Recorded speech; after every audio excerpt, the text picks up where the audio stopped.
Good evening. You'll notice that tonight is a little bit different than usual because we're live streaming to the internet. So basically you're watching kind of a live internet show, basically, in other words. Who knows how many thousands will be out there watching tonight. So a lot of, no pressure. Anyway, thank you all for coming. Please keep your mask on unless you're speaking on stage. Then you can remove it. Please maintain social distance.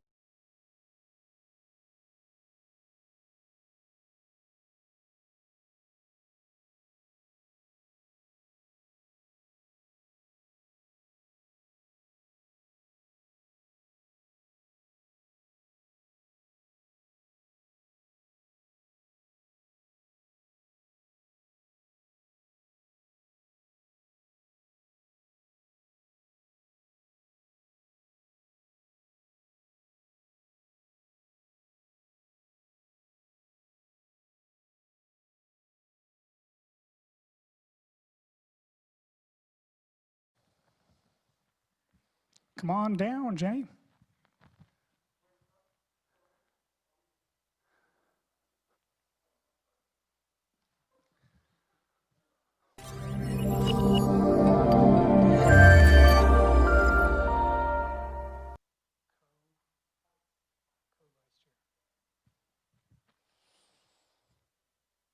Ready, standing by on stage here.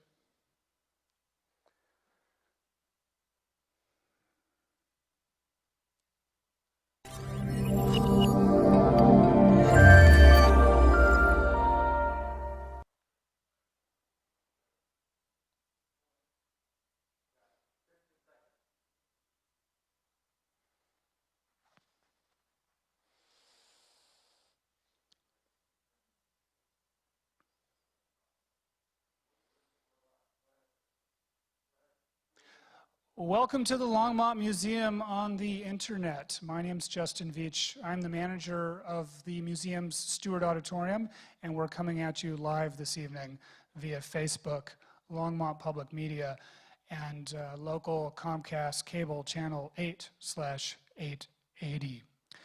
We're very glad to have you with us this evening, all of you out there in internet land, and we do have a small audience of members and city folk and local community members with us this evening, so welcome to them too.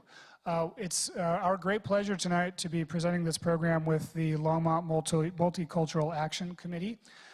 You'll see that we have quite a few programs in the works every Thursday night at 7:30 live from the Stewart. In the coming weeks we have next week we have a program with Cleo Parker Robinson. She'll be speaking on her 50 years of taking the Cleo Parker Robinson Dance Company to really a national phenomenon, a nationally regarded dance company. Very glad to have her with us next week. We have more programs on race and social justice with a pair of historians coming up. We have a crazy talk show called The Long Monster coming up. You won't want to miss that. We also have the Thursday after the election, we'll be having the Thursday before the election, we'll be having a conversation on the centennial of women's suffrage, which is exciting. But tonight, we have a very special conversation on the history of race and social justice in Longmont. I'd like to introduce to you now Jenny Diaz-Leon. She's the co-vice chair, thank you very much, of the Longmont Multicultural Action Committee. Jenny? It's a little bit of a tongue twister there. Hello everybody and welcome. My name is again Jenny Diaz-Leon and I am a program specialist with the City of Longmont's Children, Youth and Family Division. I am very proud to say that I am one of the co-vice chairs of the Longmont Multicultural Action Committee, or also known as LMAC. So for those of you that don't know, LMAC is a city council-led group that was really created to motivate and inspire the Longmont citizens to take action, both individually and collectively, and we promote inclusivity, cultural understanding, and involvement. LMAC was created specifically to address all of the diversity-related issues in our community, and our goal is to maintain Longmont, a community where we all belong. The Longmont Multicultural Action Committee sponsors several events, some of those including Day of the Dead and the Dr. Martin Luther King Day celebration. Many of you have probably attended our signature event, which is called Inclusive Community Celebration. Has anybody been there? All right, lots of people. So through the Inclusive Community Celebration, Longmont community members are able to not only highlight, but also educate the Longmont community members on their different cultures and traditions. The evening is filled with lots of delicious food, dancing, music, and above all, community building. Now, with that being said, I'd like to take some time to thank you all for participating in today's conversation and being present. And I'd also like to thank the Longmont Museum for inviting the Longmont Multicultural Action Committee to be part of this event and to partner with you.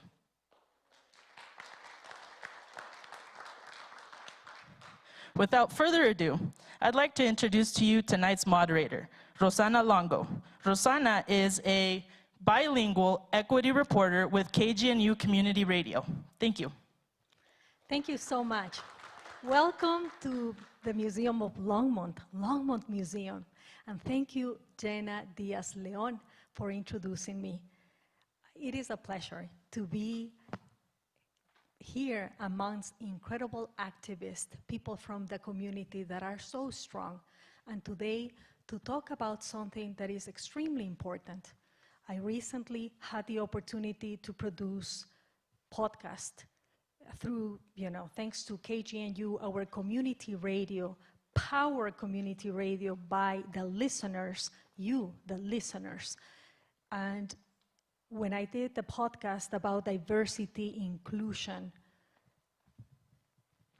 I heard this phrase that is so strong that I want to share with you, that is, if we don't look at race in the eye, we will not solve the problems of America. And that got stuck in my heart when I heard.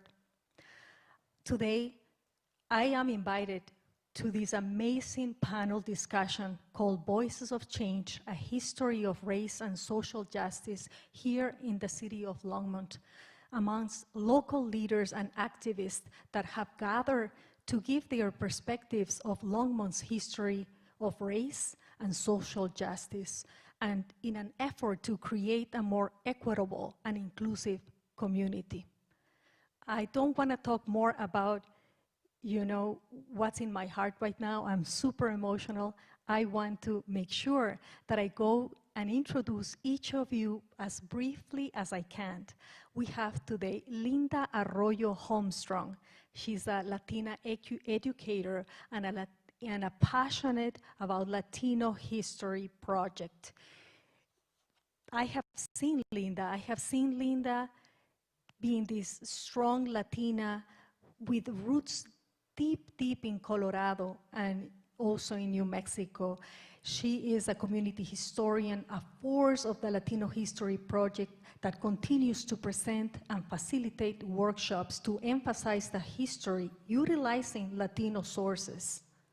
She's also a board chair of the El Centro, Su Teatro, and also part of the Colorado Chautauqua Association board member.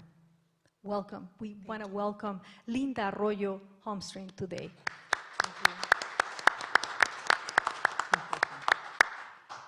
I also have Lorne Jenkins, African-American entrepreneur and community CEO of Mini Money Management, and an app that helps teachers educate children on finance literacy. Super important.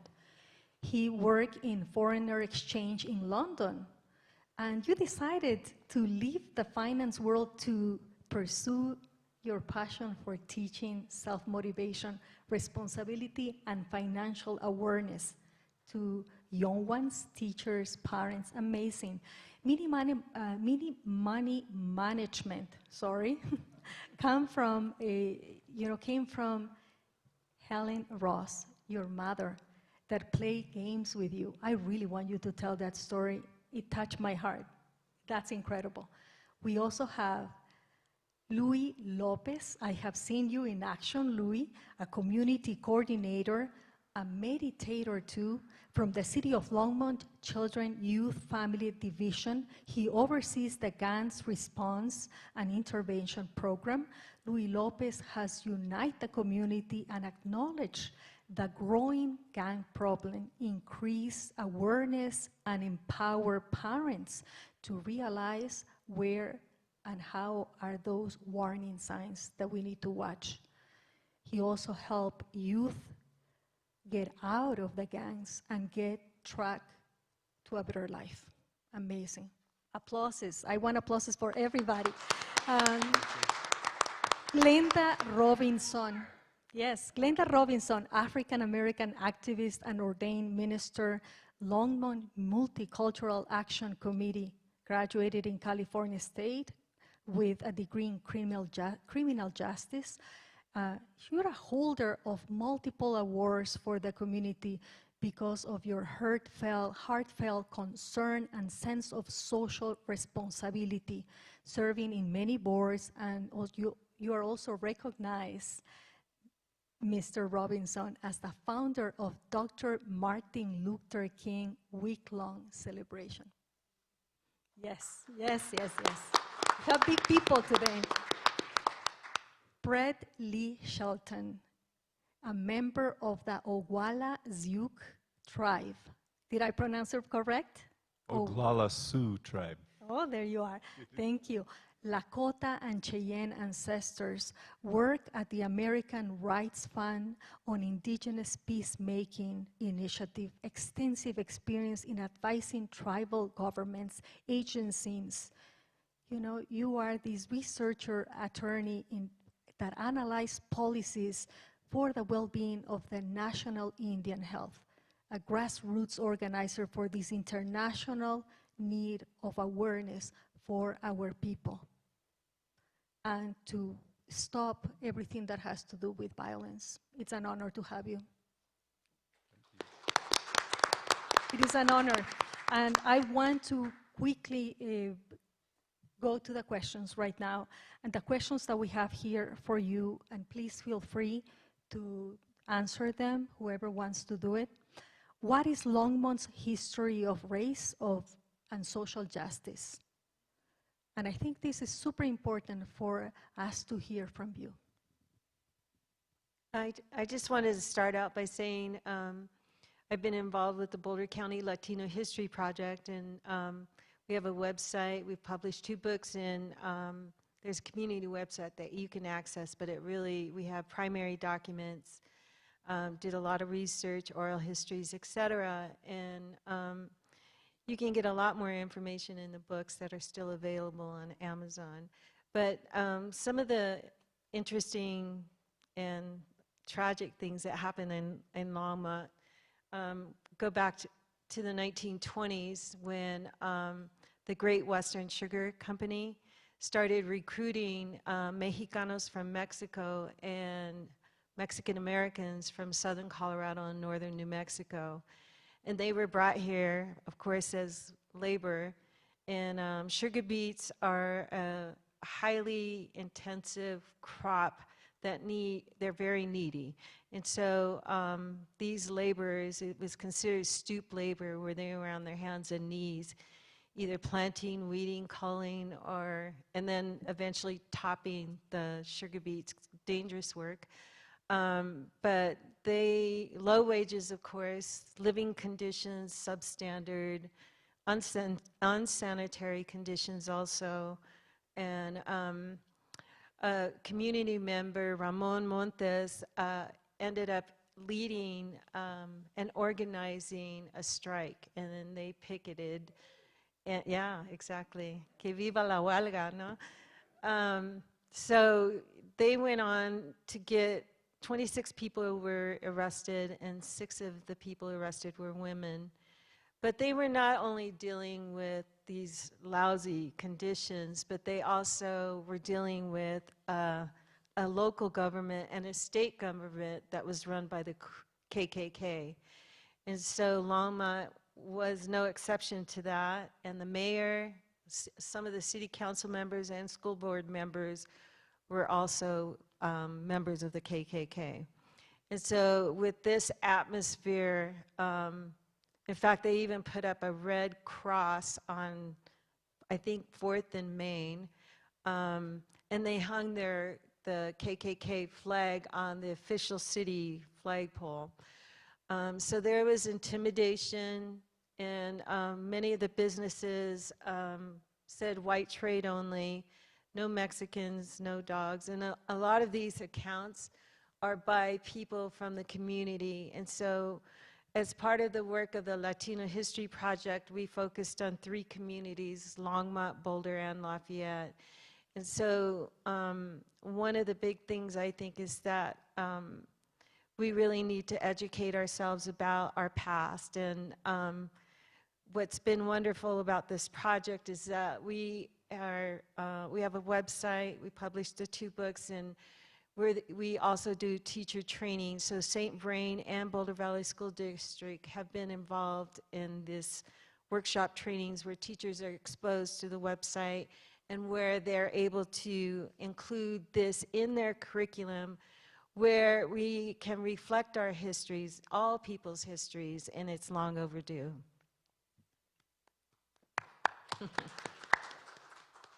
So I would like to add to that. Thank you. Thank you for that history from 1920. I've been here 40 years. My God. It doesn't seem like quite that long, but we moved here in 1980 because of IBM. We called it the I've Been Moved Company. So we got moved, and they always said, you're going to be doing time, and you have 3 to 5. Most people have a specified time. So we had 3 to 5 years here. But 40 years later, here we are. A couple of significant things happened when we got here. My husband was with IBM. We came in, my daughter and I came in on a Sunday. I was pregnant with my now 40-year-old son. And he was sent to Lexington, Kentucky that Monday on an assignment. We got here Sunday, Longmont. I thought, my God, God, are you in this place? What are we doing here? Because we were in a new home, I had not met any people, and I didn't see any African American people except Betty Nunnally. Betty Nunnally came over and said, would you like to go to the store? And I'm thinking, store? Yes, that's a good thing. You mean they have stores here? Because at 9th and Main was that old corner pantry market. Some of you may remember that, or you may not. But anyhow, so we started our lives here. My son was born at Longmont United Hospital. He probably was the first, I don't know, never mind. He was born 9/11/80. And then later that year, I think maybe in November, 2 young Latino young men, I'll say, were shot by police officers. And Juan Luis, I think, and Jeff Cordova. And I started thinking, what in the world is going on? Because shortly thereafter, my nephew was killed in Signal Hill, California, by the police with the chokehold, which is the very reason that the chokehold is outlawed in Los Angeles County. It took 5 years of a trial to prove that he did not commit suicide, as they claimed that he did. Johnny Cochran was our lawyer. We won, but we didn't really win because he lost his life. And shortly thereafter, my sister, his mother, died after the trial was over. So I'm thinking in all this time, What, God? You brought us to this God-forsaken place. 2 young Latino males have been murdered, and now my nephew is murdered. What is going on? At that point, I think I met Marta Moreno, and then later I met Carmen Ramirez and Dan Benavides. People began to do things, to be active. And of course, since I was from the 60s, marching with Dr. King in the last 2 marches, the I Am a Man March, and then the Memorial March. We got to do something. I had such a kindred spirit with these people, knowing that you got to do something. John Lewis said, say something and do something. And that was what I was motivated to do then. I'll stop now. Thank you so much, Linda and Glenda, for sharing that, sharing these deep stories, these real stories. I would like to also allow somebody else, if they want to talk about this history. Yes. Yeah, my name is Luis Bernardo Lopez Jr., and I just want to say, I'm honored to be here with you today in this panel, and done a lot of work with Linda, and it's been that was really a really amazing opportunity to look at our history and be part of, just connecting in a deeper way. There was a lot of people involved in that project, and a lot of fun and a lot of history that we were able to really reflect on. I'm going to take us back and just be, I'm born and raised in Longmont. I was actually born in the same house my mother was born in. And I was the last grandchild born in the house that my sister was born in, my mother was born in, and the house still sits there at Kensington Park. 666 Kensington was the address, and they recently changed it. I think they 669 now the address. But yeah, one of the things I just want to just reflect on is just being born into the struggles of what our parents and our ancestors and the people before us have brought to us. That lives inside of me. That continues to be generationally instilled into the way we live and how we live. One of the things I can remember as a young man is being told the stories of, no dogs, no Mexicans allowed. And then hearing my father talk about going to eat in a restaurant, and they actually told him that he couldn't eat there. And working construction, he was with a construction crew, and his construction crew supported him, and they all walked out and went to a place where they all got to eat, but they were just really supporting him in a way of brotherhood, but really just feeling those stories that they had to live that. They had to actually be in community, in this community, which wasn't too long ago, that really created resilience. I think my mom is also part of this, is part of this leadership that I've grown up with strong Latina women, strong Latina men that have changed the direction and the path of a lot of change that has happened over the 40 years. I remember as a little boy being in meetings where long meetings, 7 years old, and people were voicing and coming strong with wanting to make change. We had people from CU, professors, and we also had attorneys that were working pro bono and looking at how to actually get involved in our communities. We were working with Boulder, Longmont, Lafayette, and they were working with Longmont. But as a young boy, I was hearing all this energy that was being transmitted. And, it actually, I never knew that I was going to be following this work, or that work, but it was what they set in motion was to actually create the platform for continual change. So Continue change. Thank you so much, Louie Lopez, for sharing that, and also calling on the energy of your mother, because of her activism. And I would like to also allow Lorne to speak to us about, what you think about the history of race and social justice here in Longmont. You being an African American, I heard once that somebody said to me, we were stolen, we were brought here, we were stolen from our lands. So this, and then the segregation that you are mentioning. I'm probably gonna leave the history piece because I moved here when I was 6. So I'm 25, so I obviously don't have the same history as these guys do, but when we start to talk about the present, I'd love to kind of chime in and tell that story. So. Okay, excellent. But yes, it is super important to hear from you, Brett, Lee, Shelton. This is super important that you tell us the history behind racism.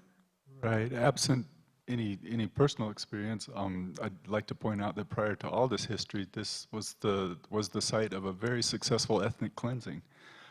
There were Cheyenne and Arapaho, at least, people who lived here since time immemorial. And you can look at the land here and the richness of the land with all of the different water sources that are running and healthy and all the different things that grow. And then the transition zones of the vegetation up when you get to the foothills and so on. And you can tell that there's a huge carrying capacity of this land here too. You can see along the riverways and creek beds, all the berries growing all the time. And if you know what to look for, there's all sorts of food. You would never starve if you know what to eat around here, just based on what the land provides. And so it would be safe to assume that there were a lot of people here, right in this area. We know that there's a strong Arapaho history and probably a strong Cheyenne presence, but this whole area of Colorado was kind of a central meeting grounds, really. And there's all sorts of stories about all sorts of tribes from farther than you can imagine they came from, coming to the Denver and Boulder and North areas. In fact, I have ancestors that are buried up by Fort Collins, and people don't think of that sort of an influence either, but there's probably all kinds of tribal histories here. And the ethnic cleansing was so successful that we don't know about that very much at all.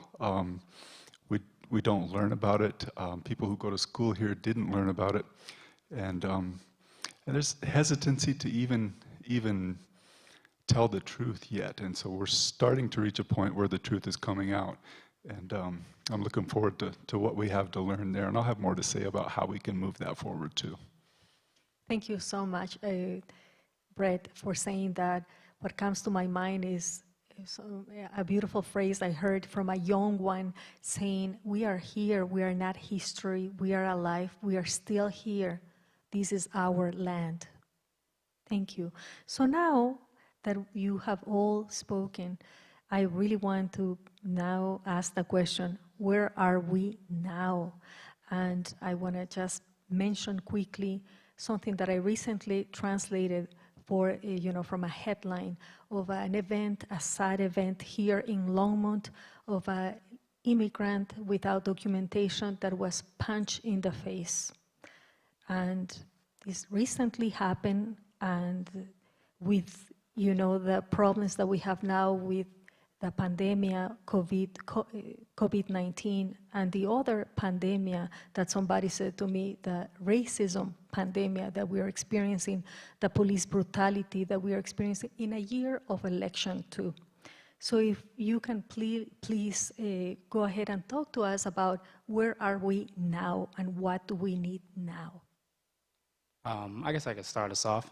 So my mom moved us here when I was 6, and so she grew up in St. Louis. My dad grew up in New York, and she wanted me to grow up in a place where race wasn't an issue because of where she grew up it was. And so I think that was the best and the worst thing that could ever happen to me. So I didn't know I was black until probably 5th grade. Until probably 3rd grade, I thought I was Latino. Like, my mom was like, or what's it like being the only black kid? I was like, Mom, I'm not the only black kid. There's Jose and Pedro and Juan, because they were the kids who looked the most like me. And so I think it was unbelievable growing up here, but at the end of the day, there's a term that we always use growing up, like, we're in a bubble. We used to call it the Boulder bubble, but now it's in Longmont. And you like to act like nothing happens. So we like to shy away from race. We don't like to have those hard conversations. And I remember being in 6th grade, and that was the first time we had our history unit where we talked about slavery. And from 6th grade onwards, I always dreaded having that history unit come up because the teacher would look to me like I knew what I was talking about. And my thing is I grew up here. I've been here since I was 5, 6 years old, so this is the only thing that I know. So how would I know more about slavery than you would? And as you start to grow up, you start to see that there's a difference, but nobody wanted to address it. My hair would look different. I was raised a little bit differently. We would eat different food, but it was never something that teachers or parents or even sometimes other kids were comfortable with discussing. So if you look different, you act different, you just brush it under the rug. And I think it's amazing that we're in a spot where it's starting to change, but people in this area, in this quote-unquote Boulder, we kind of call it the Boulder County bubble, they don't want to have those conversations because it makes them uncomfortable. We're always uncomfortable, but you got to start having those conversations. Thank you so much. Thank you so much for what you have said. Exactly that. If we don't look at the eye, racism in the eye, we're not going to solve this problem. I also would like to ask you, and whoever wants to answer this question, was there an event or moment that inspired you to do this work? And I'm looking at Glenda, and I feel that I should ask you this question. Yes, I was a 19-year-old junior at Memphis State University. We were marching for basic human rights, for garbage workers. These men were treated like animals. And they invited Dr. King to come to Memphis on behalf of the garbage strike, and he said no. It just was so much going on between the Civil Rights Act of 1964, the Voting Rights Act of 1965 had passed. People died, too, by the way, and I might throw that in. People died for this basic right to vote. And then so in 68, the clergy in Memphis invited Dr. King to come. He said no. But whenever somebody died, he showed up. And these two men, well, let me just go back a little bit, because black men were not able or allowed, I'll say, to ride in the garbage trucks. They were driven by white men. Black men had to hang off the back of the trucks. And I remember this season like it was yesterday, because it was sleety and cold and rainy. February 1968, and the garbage men were talking about having a union. They wanted some basic rights. But the mayor wasn't hearing it. He would not allow any outside agitators to come in. And so in the course of all this, the strike and all that, these two men, Robert Walker and Echo Cole, I say their names because I don't ever want to forget their names, because they too gave their lives for the freedoms that we enjoy today. To get dry out of the sleet and the cold, they climbed in the back of the garbage truck with the garbage. Someone walked along and flipped the garbage switch, and those two men were ground up with the garbage. And at that point, Dr. King says, I'm coming to Memphis. I will lead the sanitation strike. I don't care who they are. They're human beings, and they have value, and they have worth. And so I was, like I said, I was a 19-year-old junior. The few of us that were at Memphis State, the African-American students, decided to form a Black Student Association. And we were the ones who helped the older people get organized in the march. And as I sat there, I thought, these people are marching just for the right to be treated like a human being.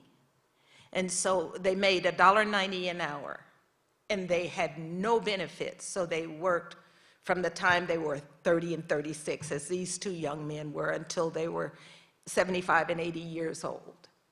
2 and 3 families, generations living in one household.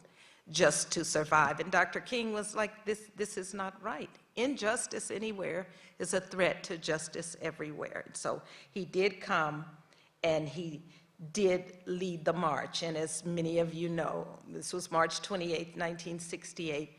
That supposedly erupted in a riot, much like what's happening right now. But 10 men were paid, 10 thugs, I'll say, black men, were paid $50 each to disrupt the nonviolent march and prove that he did not have the ability to do that, to conduct a nonviolent march. So that march, the I Am a Man march, ended in a riot. It just went awry. At that point, Dr. King was whisked away, flew back to Atlanta, and said, I only do nonviolent marches. We're committed to that. We were trained not to fight back. Doesn't matter if people spit in your face or what they do to you, kick you, whatever. You do not fight back. And that was effective. That was one of the most effective forms that turned that Montgomery bus boycott around in 1955, that started all of this. And so he went back to Atlanta and said, I will be back, and I'm coming back to conduct a nonviolent march. Of course, many of you know he came back on April 3rd, 1968, and standing on the balcony of the Lorraine Motel on April 4th, he was shot and killed, murdered, for the freedoms that we're all enjoying today. This is why people say, why we celebrate Dr. King? Why don't we celebrate anyone else? This man gave his life for the freedoms that every single one of us in this country enjoy. Thank you so much, Glenda Robinson, for that remark. Really to the point, and also brings us to the today, the moments that we are living, when we have we have seen all these protests rising in the middle of a pandemic and of a, so difficult, people going out. And I would like, if you would like to talk about that also, of what we are experiencing now as a young person, Lorne, I would really like you to talk to us about the events that you have seen lately surfacing, requesting equality and humanity. I think as a young person growing up and seeing the police shootings and seeing young black men and women and older black men and women being murdered and discriminated against and stopped, and it genuinely makes you feel helpless. And so there's a reason that before the last couple of months, I didn't do talks like this. But the reason that I started the company that I started is to teach people about money. Because my thought is, if we can get people of color out of poverty, then at least I'm doing my part to make that step. So it's always been in my heart. I think that I kind of say I was born with a silver spoon. Like, I had great parents, I was born in a great area, and so it's up to me to be able to do something. And so for me, it was Ahmaud Arbery who made me say, you know what, like, I need to do more than just start a company. I need to be out there speaking and talking to people, because he was the same build as me, he was the same age as me, he went running, and I'm a runner, and he got shot. And if you look at it, his name's not mentioned anymore. It's just another news cycle. And people need to realize that this isn't just a news cycle for us. This is something that we experience every single day. And I there's songs that have come on from artists that I love, and I play it for some of my friends, and it talks about, like, black rights and, like, people of color having those rights. And like, oh wow, like, when did this song come out? I said 5 years ago. Like, I've been listening to this song for 5 years. So, like, wow. And so for me, I feel like I'm lucky. I grew up here, and I may have looked different, but I was never really in any danger, because there weren't enough black people for us to be a threat. I can't say the same thing for the Latino community, because they did have to experience that. And so for me, I have to do something. And that's why I'm here. Thank you so much, Brett. Thank you. Thank you for what you have said. Thank you. I think that at this moment, I would like Glenda to speak about the history of the Latinos in Longmont. You know, going back to what you expressed at the beginning, why? Because look at us right now, experiencing what we just experienced. Make, please, a reflection around this. I think it is important because we're talking about the now. Yeah, I think in the 1930s, during the Depression, then all these laborers who came to support the economy of local economy and state economy of Colorado, the tide had turned. It was during the Depression, and they were no longer needed. And so there was a whole different feeling towards these people who at one time were the essential workers, and then they were seen as taking away jobs from Americans. And so the city, the county commissioners of Boulder decided in 1932 that they would be very helpful, and they would repatriate these people back to Mexico, back to the El Paso, to the border. And they worked with the railroad company to make that happen. So there were roundups here in Longmont and all the agricultural communities, Severance.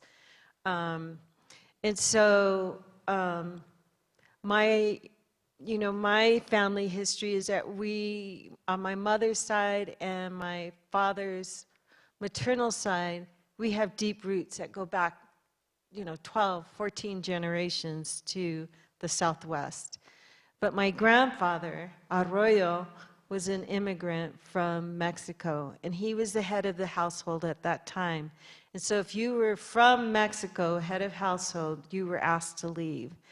And so they paid $8 per person to have them repatriated, which to me is really deported. And they were picked up in cattle trucks and hauled to Union Station in Denver. And it was, I think a lot of people of color have been forced to forget these times, to hide it. I never heard this when I was growing up. I never heard my grandparents speak of it. But I do have references to it in a biography that my grandma wrote about being in Mexico in 1932 to 1934. I have a secondhand account from my Aunt Esther, who did hear this story. That's how I found out that my grandparents were part of this, and my father. He was 2 years old. It was a humiliating, traumatic event. And I think that we haven't come very far. I think that the whole idea of I think about DACA students. I'm a former educator, retired educator, and I think about many of my students are DACA. And so it's like there is so much we need to do yet. And unfortunately, with our recent administration, I think the tides have turned, and it's pretty ugly. So I think it's time to take more action, and that's why I continue to be involved with the Latino History Project and do events like this. And so become educated and do what you can on a personal level. Thank you, Linda. Thank you so much. Yeah, become educated is, I think, one of the most important things. And I would like to, say, excuse me, I'm sorry, Brett, Lee, Shelton, I have your bio in front of me, and I'm super impressed about everything that you have done. And I would like for you to make a comment about what is happening right now with our indigenous people, our native people here, especially in Colorado. They are being affected so much by COVID-19 and not feel supported. So if you can make a comment about that, because that ties completely with the story of Linda just shared of, all these people coming here to work and then being dispossessed of land and the right to live a happy life, a good life? So, yeah, there's a pretty high prevalence, I guess, of COVID-19 in some tribal populations, some communities, and the mortality rate's higher than should be, higher than other statistics. This is kind of normal for Native Americans, though. We generally have the highest of all the bad statistics. A lot of times that's not known because our populations are so small that we're generally statistically insignificant, so we don't make the reporting. But if you look at where my family's from, the Pine Ridge Reservation, we're perennially in the top county in all the negative health indicators, and in the top 5 of lowest per capita income. And so the factors of extreme poverty, of not healthy food, of deficient health care, and then of insufficient housing. It's not uncommon to have 20, 25 people living in a 3-bedroom house on the Pine Ridge Indian Reservation. 3, 4 families if there's 3 bedrooms. A family per bedroom at least, and the living room's another family. So those conditions are a good way to spread any sort of a contagion in a pandemic, and so you see that happening. And similarly at other reservations, the Navajo Nation made the news pretty prominently across the nation, and that was early on. It was an early wave. The tribes are doing what they can to fight it because they realize the risk, but it's a very real threat, and it's tough to see a way out of it other than buckling down. We've attempted to set up roadblocks on our reservation just to verify that outsiders aren't coming in for some unnecessary reason so that they don't bring the virus in more. And those roadblocks have been challenged by the governor of South Dakota as illegal, as against our jurisdiction. So we're not even, she doesn't want us to be able to protect our own family members from the disease because she wants to make a stand to appear like she's in line with the president for her political aspirations or whatever. But that's our relatives that she's sacrificing by challenging us. So that's a snapshot of the COVID-related stuff that's going on right now for our communities. Thanks for asking. Yeah, it is super tough. Recently, Maeve Conran, our news director, interviewed somebody that brings, food and resources to the community.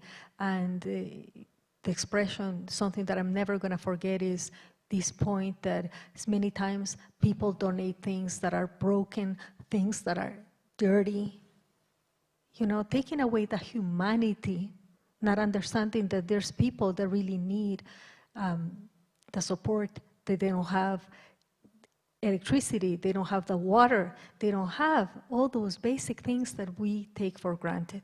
Thank you so much for what you have said. Now we have the question in front of us: where are we heading now? Is there a reason for optimism? Any cause of concern? How can we change things? And what comes to my mind is to ask you, Louie Lopez, what can we do? You have helped young people come out of turmoil. What can we do in this situation that we are facing and that we're living at this point? Thank you. I'm optimistic. Just like learning from the history of our elders and our leaders from the past, they have given us I really feel fortunate in Longmont that they were able to really work together and really develop relationships to really communicate and help outreach and provide resources to families and young people. But I'm really optimistic with the young people and the new generation that's coming up that are, not silenced, and they have voices, and the energy that's coming with these young people is they are not going to sit down and wait. They're going to really embrace the moment and really have questions that need to be answered. And I really think that, we need to get behind them and have the people that were former leaders support them and just be at their back. like the generations before us. We are kind of guided by the generations in Longmont that have encouraged us to do our work. So it's now time for the young people to, you know, really have that opportunity to thrive and make change. So I'm really optimistic about that. So, and they're our future. And what you see now, it's young people, and not just of one culture. It's many cultures coming together to support each other and really fight for justice and social justice and you know, peace. So. Excellent, thank you. Thank you. Hope, that's wonderful. Glenda, the same question, sorry. Well, I always say freedom is not free. Somebody died for us to enjoy what we enjoy. And so it's incumbent upon each of us, and yes, Louie, I am encouraged by these young people that are saying, I'm going to do something. I don't know what I have to do or what I will do. So it's incumbent upon us to tell the stories of our history and let them know the prices that have been paid. We can pass the torch, but I think we've done somewhat of a poor job of telling these stories. Just like Lorne said, sitting in class, and you think you're Latino because you don't see anyone else there that looks like you, and these are your friends. Well, shame on us for not telling our history, where we came from, how we got here, and how we got over. And it's so important for them to know. I've talked to a lot of young African-American people at our church, and they said when Black History Month rolled around, they just wanted to open up the floor and crawl in it because everybody was looking at them like they knew something, just like you said, and they're like, well, we don't know anything. We've been here since we were babies. So we gotta tell the stories of the prices that were paid. They'll do what they need to do if we give them the torch, but we gotta give them something to work with. We gotta tell them what happened in the 1920s. We gotta tell them, my grandfather in 1860, he was born in 1860, so he was an enslaved African-American male. At age 5 in 1865, as a result of the signing of the Emancipation Proclamation, he became a citizen and then went on to become a professor. He went to some white men, and the AME church took him to college. Everybody in my family, and it's a huge family, needs to know that story, but not just our families. We've got to tell them about your families and your family and what they did. These were courageous, visionary, powerful, strong people. And I say, since I'm a minister, but for the grace of God, we would not have survived.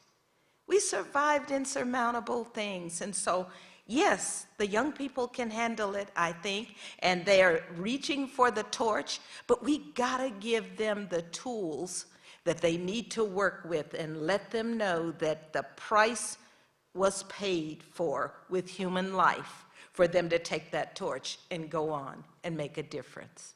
Thank you so much, Glenda Robinson. Excellent. Please, Brett, what is it that we need? Is there hope? Any process of reconciliation requires an honest and deep truth-telling, and that's what needs to happen with America. And until that happens, it's doomed to keep repeating itself. And so we need to go back and we need to find out in some cases even, and tell the ugly truths. And that's very uncomfortable for people who exist in positions of privilege that resulted as a result of some of the horrors that happened over the past history of this country. It seems to be tough for people to have that status threatened in some way, or to even a lot of times admit that they sit in that position of privilege still.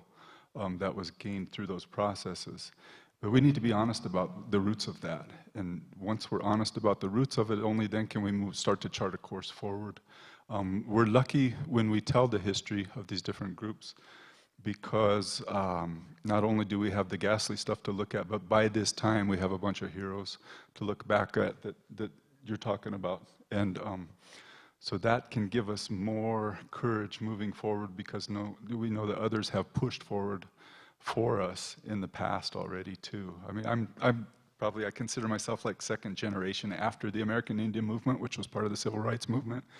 And I look back to those people as heroes who opened the door for me to go to school, but it's my job to pass on what I can to the people younger than me now, the people in their 20s, and kind of catching their own rhythm moving forward. But we can't do that effectively until we tell the whole truth about what really happened. And that means going back farther yet, going back to the ugly stuff. And face it. Thank you so much, Brett. Thank you. Thank you. Linda, please. Well, I just think about my own situation and being involved with this project and sort of the changes I've seen over the past 6 or 7 years. And we're starting to see institutions take a turn for the better, for museums to actually let the community curate their stories. And that, to me, has been a huge transition. And I think that if we can stay on that trend where we're actually telling the story and we're telling the ugly truths, and also about the contributions and the struggles of people of color, you know, that has been left out of mainstream textbooks, mainstream dialogue, mainstream films. You know, I think right now we're in a time where it's an opportunity to actually open the dialogue. For example, like tonight, we're doing things like this. I think, you know, if young people can really connect to that and also meet with activists like us here who have been, who have strategies, who know what to do in situations, I think that that dialogue between youth and elders and valuing those stories, I think, is just vital. I think to know where we came from and know those histories, we're honoring our ancestors by doing that, but we're also honoring that story for future generations. Future generations. Thank you so much, Linda. Future generations, yeah. We do it for the kids. Thank you. Please, Lorne, if you can talk about what can we do, you know? How can we get involved, please? What can you do? Find something you care about. And I guess the reason that I say that is, I keep saying it, but this can't just be a news cycle, because that's why people are angry, and that's why a lot of bad things have been happening. And I mean, me personally, like, what, I've been in it, we'll say 5 years, and I'm tired. And I'm just getting started. But I think the thing that touched me the most is that I went to see the movie Tubman with Harriet Tubman, and the final scene, I realized that she was alive at the same time as my great-grandma. And we went to Thanksgiving with her, we went to her 100th birthday party, and it gives me hope. And at first I was sad. I was like, wow, like someone I knew was alive at the same time as Harriet Tubman. Like, I read about slavery in textbooks. Like, this is recent. But what the generation before us has done is unbelievable, because we had a birthday party for my great-grandma, and that wasn't something that could happen when she was born. And so the jumps that they've made from then to now, we have to make a bigger jump. So find something you care about, and then let's keep it pushing, because this isn't the end of the conversation. We are just getting started. And I thank all of you guys for everything that you've done for us, and I promise you, we're gonna keep going and do more. So thank you.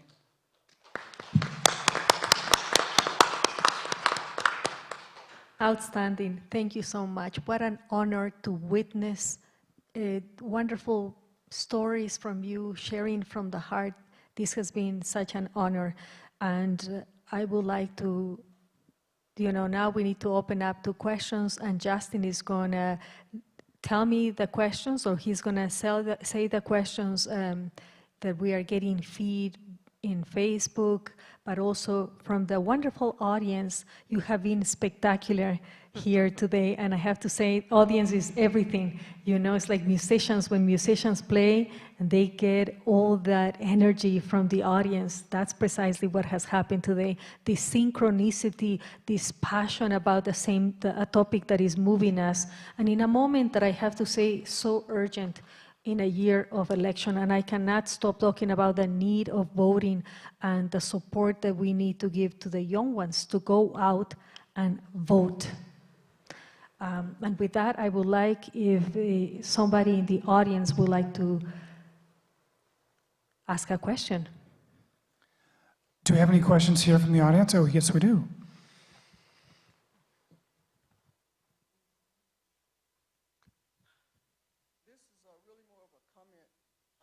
I'm the person Glenda was talking about who's been here 40 years also.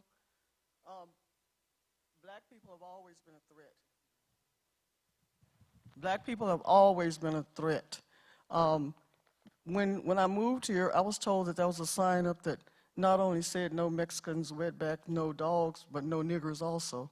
And I know people don't want to use that dirty word, but that was what was said. This was KKK country. And also, while I was teaching at Longspeak, it was called Longspeak Middle School at that particular time, I had a student a white student who would not do anything I asked her to do. And I finally had a conference with her dad. The dad came in and looked at me. He said, I know why she won't do what you ask her to do. They're going to have to take her out of your class because I've taught her to hate black people. So we've always been a threat. And there was a man who lived here before Glenda and I moved here. And I can't use his name because I haven't asked him for permission. He had a cross burnt on his lawn. He was a property owner, a black person property owner here in Longmont. So black people have always been a threat here. Is there a question you want to ask to the audience? Thank you for sharing. Powerful story.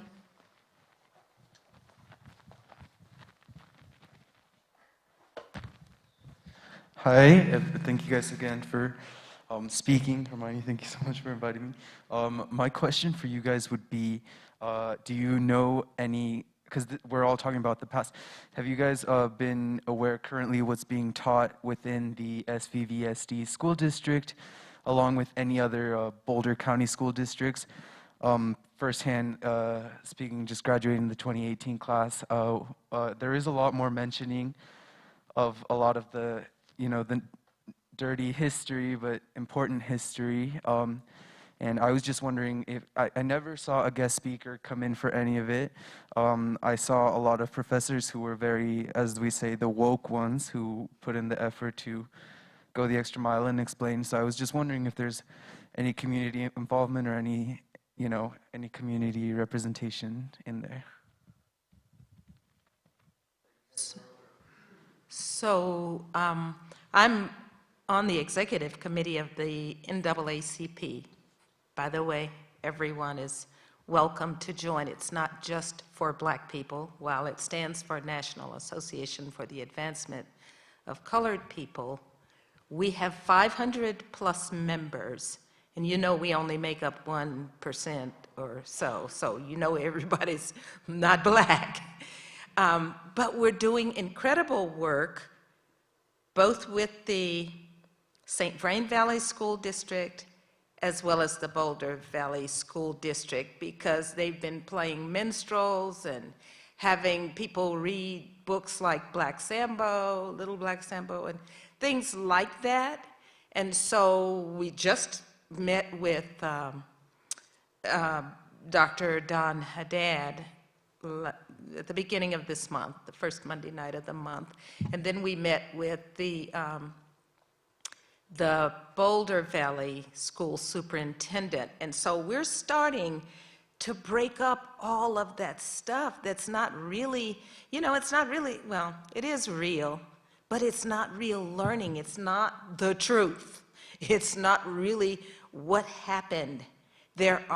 This country is a melting pot, and it's built of and made up of bring me your tired and your huddled masses and your poor yearning to be free.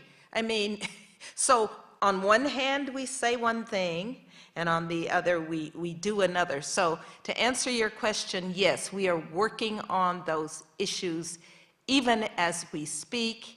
We should be seeing some changes coming down with the SROs because, well, SROs are school resource officers or policemen, really, or police women. And so we're working with them because a disproportionate number of minority kids, children of color, even African Americans, as few as we are being chastised and being punished for really minor things, and it's not happening to the others. So you should be seeing a difference here, hopefully, soon. I just want to add to that the Latino History Project has developed a website specifically for teachers that has many resources that teachers can use, and we have been offering teacher workshops since 2013 every summer. But we're talking about just a small number of teachers every summer. We've probably trained about 225 teachers from Boulder and St. Vrain. And really it's about getting curriculum about Latinos into the classroom. And so it's started. There's lesson plans that we've created. They can refer to that. We've also had different community events where we invite the public to come and learn about our history. So it's slow, but there is an effort. And at one point, we were part of Boulder Valley School District's professional development and St. Vrain, but it is all based on funding, if they have enough money for this. And so with budget cuts, we are no longer part of their professional development. So,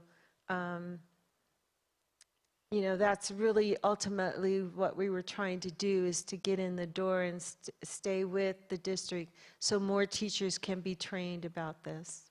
I'm glad to hear the progress because when we had issues bringing up kids through the St. Vrain district, at one point we were addressing the Columbus Day teachings that were going on, which is kind of the myth of Columbus in Americans' eyes. And we had a sympathetic teacher who was willing to try to teach some more real history, and there's actually curriculum materials that have been developed called Rethinking Columbus, and we asked for that to be implemented within that school and for it to be considered across the district. Well, the teacher was gung-ho, but the principal put the stop on it, saying that the book had been apparently the book had been banned in Arizona, and we know Arizona's got a weird history of banning books that probably don't need to be banned. Well, somehow to make that, and we just felt kind of powerless at that point. I mean, we could have pushed it, but then you also have to just like make a living, so you don't have time to take the district to court necessarily. So to hear progress from a recent grad, to hear that you feel like you're learning something is really good, is my big point with that, because I wasn't very hopeful until I heard that. So. Speaking of books, David from Facebook would like to hear more of the stories more about the stories we need to hear. Do you have any recommendations about books or novels that tell these stories that need to be told? Well, the Boulder County Latino History, there's a 2 volumes set, and so that can be purchased on Amazon, but you can also go to labloga.com, and it's a blog that was started, I think, about 15 years ago, and they do a review of Latinx literature, and so and they also post once a week, and so it's a great blog to become aware of what's out there. Any other favorite books, go-to books that you can recommend of the panelists? I wish that all of America would read Bury My Heart at Wounded Knee by D. Brown in high school, probably. Bless Me Ultima. It's an all-time classic by Rudolfo Anaya that really captures New Mexican culture and the values and the importance of family. There's people in the audience also wanting to ask questions. Yes, and I do have one more from Facebook before we move on. Well, someone wants to know how we keep Deborah from Facebook wants to know, how do we keep meeting and so that we can continue to learn and grow? I know that LMAC, Longmont Multicultural Action Committee, is looking at creating more forums for public dialogue. Anyone else? The museum will, of course, continue to hold these kinds of talks. Well, I know that the Museum of Boulder also is starting a new series that's called Voces Vivas, and it's a series that is leading up to an exhibit that they are going to have in 2021, but they're really inviting the community to share their stories. So if you go to their website, you can find out more information about that. Thank you. I'm Strider. I've been here 15 years, and I was on the bridge with John Lewis 55 years ago in Selma. I got knocked out twice. Things were pretty severe in those days. I worked with SNCC and SCLC both. And I've given keynote address at MLK Day along with Glenda. And I wanted to point out the Ku Klux Klan started organizing in Colorado in 1921, and there weren't enough black people really to target like they did in Tulsa with the Tulsa Massacre. So they organized to target Catholics and immigrants, and that was their main focus here. But they took over Longmont and Boulder and Denver and a number of other towns, but they never could organize in Pueblo or Colorado Springs.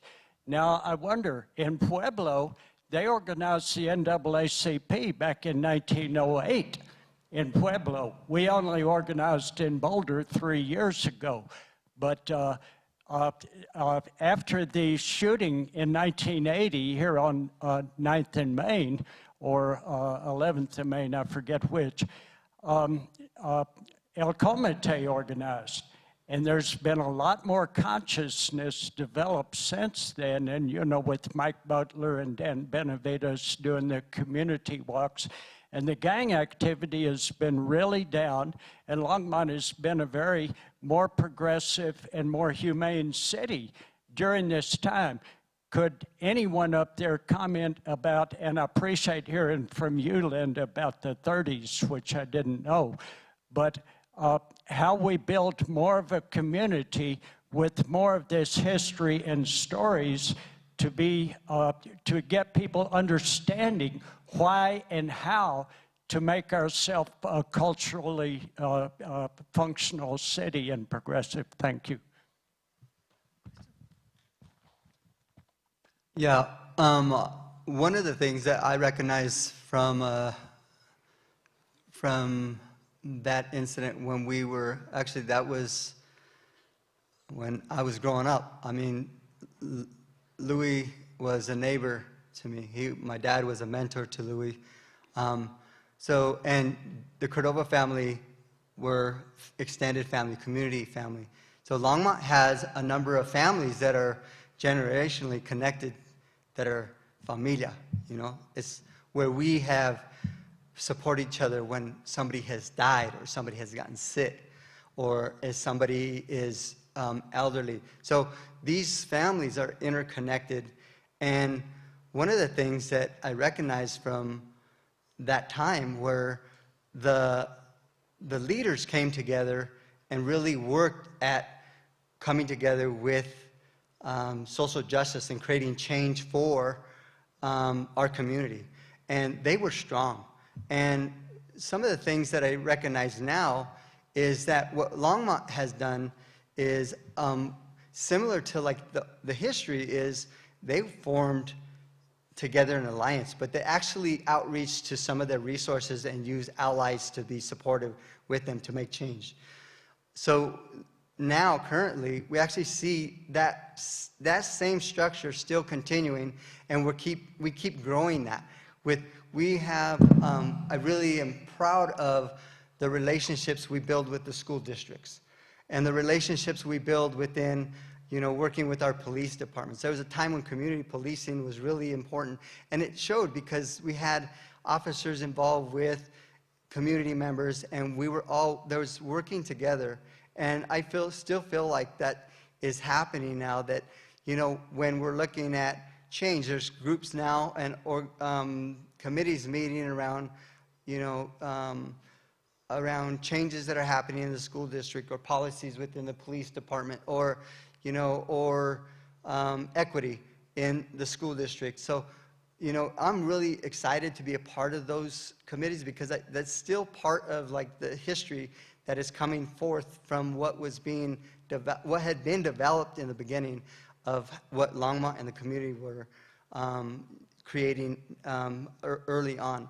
I've gone to other cities, or we've gone to other communities, and they're like, how does Longmont really have such great resources in our community? And how does Longmont really work with some of the things that need to be spoke about, the being real? So yeah, maybe that's a little bit about the history that I've known, and still knowing that some of those leaders are still watching and still part of our community is really, really valuable. I just want to add to what Louie said. I was on a panel with Chief Mike Butler, actually, his last week as chief. How many of us in here knew that Longmont got a national award for being the #3 city in the country for community policing? Who knew that? And if we didn't, this is my point. We're not sharing the good news, and we're not, and as you said, just because of the work that Dan Benavides and Mike Butler have done walking the neighborhoods and talking with the people. So, and everything went down. He says he doesn't hire any police who have a record of excessive force or any of that. So I think that's important, but it's important for all of us to know that too, to know the successes and pass them on. Super important, yes. I'm afraid we only have time for 2 more questions. All right, so my question comes from a Facebook crew as well. And first, I am so thankful for everything and the work that you guys are doing in terms of the history project. So I'm going to say some of my pieces first, as well as some of the things that you talked to about starting the discussions. With that, this question is very specific, and maybe Lorne, you can give us some insight there too. We've had a lot of discussions in the past, and we still have some challenges here in Longmont. I don't want us to forget that. What are some of the action that is currently going on to address some of the shortcomings and shortfalls? And this is coming from a youth of color, specifically Black in the area. So Lorne, if you want to address it, or anyone else, I'd love to hear it. Thank you. Threw me a nice softball there. So I've been doing a lot of work with the Boulder County Collective. And so we're a group of young people, and we've kind of got 4 different pillars. So if you guys are ever looking for ways to get involved, that's how we're doing it. So we've got housing, we've got public safety, we've got education, and we've got another one that is just escaping me right now. And so those are just the types that's the type of work. So if you see the march that we did, I think about a month back through Longmont, that was the Boulder County Collective. We've actually got the head of the housing department here as well, and I'm heading up education. So there is a lot of work that is being done because there are a lot of problems that we need to fix. So yeah, thanks for that softball, Hermine.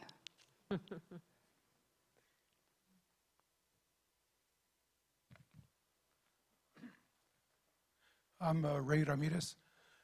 I have a comment first and then a question. My comment is that, this country was built on lies, and it still is. These lies are perpetuated from generation to generation to generation. Our education system teaches those lies, and it continues to do so. And I think it's incumbent on each one of us to do whatever we can in our power to change that. There's not a week that goes by. I'm 75 years old, and there's not a week that has gone by in my lifetime where I haven't heard about the Holocaust in Germany. Either TV, magazines, newspapers, we're always reminded of that. And we should be. But when do we ever hear about the Holocaust that happened here? The tens of millions of Native people that died. When do we hear that? We don't, ever. And it all comes down to education and the lack of it. My question is for Brett. I know one of the projects you're working on are peacemaking circles. And I've always seen this as a really, really important step.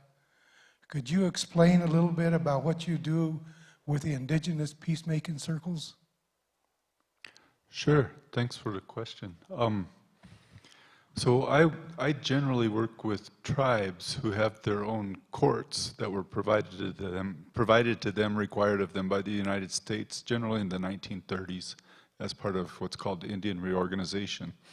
Those are adversarial models, much like any old, state court, and they don't work just like our courts don't work so well in the outside here. But on top of that, the courts are funded at about a third of need. And so they're doomed to fail. So what tribes have said is, look, our people got along. Somehow they coexisted for thousands of years together and dealt with problems that come up for humans living in community. And what did they do? So they want to recover what they used to do and put that into something that would be a more modern alternative for them. So I help them set that up. It's really a pretty simple process for the most part. There's a lot of art to it, but it's really treating each other as humans, face to face. You lose the hierarchy. It's hard to believe if you don't come from a different culture. If you come from a different culture and look at what we have all this hierarchy and all this privilege, just and the perpetuation of privilege. Think about when you go into court, the judge is up there, you're down here, you have to hire somebody who can speak for you, and they speak in a different language, basically a specialized professional language for you. Put that in the context of maybe two parents fighting over who wants to spend more time with a kid, and that's not very good to fight it out as hard as you can, and even hire a bully to fight it out harder for you. And I'm a lawyer, so I can say that. To fight and the more money you have, the better fighter you can get. And some neutral third party decides, and really the kid's in the middle of that, right? When you talk about familia, how does familia deal with it when the parents are messing up? They sit down and talk about it, right? And maybe somebody's got some more standing because they're older or they're an expert, but everybody knows that. They don't have to sit in a position of privilege and shut people up with a gavel when they start talking, right? So it's a matter of sitting down and talking to people with respect for one another and realizing that everybody around a circle talking about something brings a different perspective, and that has value. And they may be seeing things in a different way that is going to make an outcome come better. So, that's my passion. It's my chante or my corazon or my heart. And so that's a better way to do things. And that's why a forum like this is important. Yep. It's also why we all need to get out and tell at least 5 people to vote. We're really in a time right now where the clause with which privilege and white supremacy grabs on, and people, I don't think they even know it sometimes, but the degree to which they just clutch at it and won't let it go. It's absolutely unbelievable, and we're fighting that right now, and we're fighting a pushback about that feeling threatened. And I don't need to go into any details about that, but if you're uncomfortable with the world right now and the way that we're living, by gosh, we gotta make a huge change, and that means we personally have to get other people to vote, because the momentum is for people to be lazy and not vote, especially those who we would like to have voting are not doing it. You can rest darn well that the people who are feeling threatened by positive changes are motivated. They're out there ready. You can see their stands popping up anywhere with flags and bumper stickers and screaming and all of that. Well, the people need to do that. The real people, the humans who are ready to treat each other with respect need to do that. So let's get out and do that. Let's get out and vote. Thank you so much, Brett, Lee, Shelton. Thank you. Thank you. Thank you so much. I want to say thank you to the Longmont Museum. Really, thank you so much for hosting us tonight. I want to thank the audience that has been unbelievable, spectacular. I also want to really thank Glenda Robinson for being here, teaching us, sharing us with so much heart tonight, and also Louie Lopez for everything, all the stories, everything that you give to the community. Lorne, Jenkins, I want to know about that movie that you mentioned. I want to, now that we are in quarantine, we watch a lot of movies. I want to know about that. And thank you so much for your passion. Linda Arroyo, as always, thank you so much. I want to thank again Justin for opening this wonderful venue tonight. I want to say thank you again for hosting us. This has been an amazing conversation. And I'm pretty sure this is going to continue, and it's going to make the Longmont community stronger. This is just the beginning of these voices of change, a history of race and social justice in Longmont. Thank you so much. Good night to everybody. Let's thank Rosanna Longo for a great moderating job this evening. And I also want to thank the Longmont Multicultural Action Committee and Adriana Pereira for her help in making this happen. And please feel free to check us out on the web, longmontmuseum.org, for more information on upcoming programs. Special thanks to KGNU, our media sponsor, the Scientific, Cultural, and Facilities District, and all of our museum members and donors. And thank you, audience, and everyone online for joining us this evening. Have a good one. Vote.